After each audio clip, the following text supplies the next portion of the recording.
Okay, I was seeing if we was recording. Alright, I'm not looking the best, but I'm out here in my shed again this evening and was going to show y'all what I've done so far on this little train. I know it's taken me several days to get it done, but I don't know, I just enjoy it, and so I just take it a little at a time. So let me show you. I'm going to turn y'all around and let me show you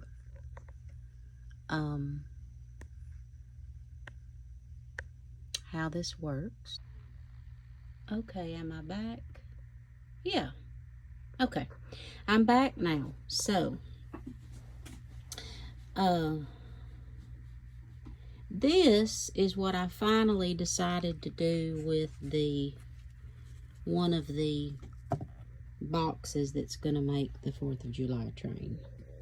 I just put some floral foam in the bottom of it and I hot glued it in, and then I put some little moss in it, put some flowers in it, and I'm gonna go back and add some of these. Okay, then on my engine I made me a little wreath out of what I had available, put the star in it, and then it had a ribbon on it, and then I cut me out a piece of toilet paper roll and painted it so that this would sit up a little higher. Let me show you. I needed it to sit up a little higher so that the wreath wouldn't drag the ground. Can you see there like that? Well, it's top heavy, so I'm gonna work on that a little more. I may have to just take that off. Anyway, I put some of that Mod Podge on my stars. Played with that a little bit.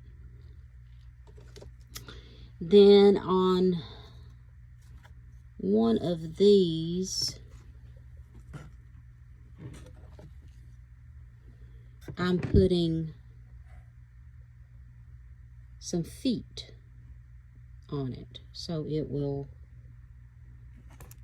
sit up like that.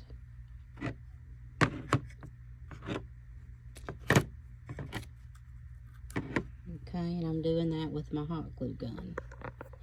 And I got these little beads off of one of these from the Dollar Tree, the wooden beads decor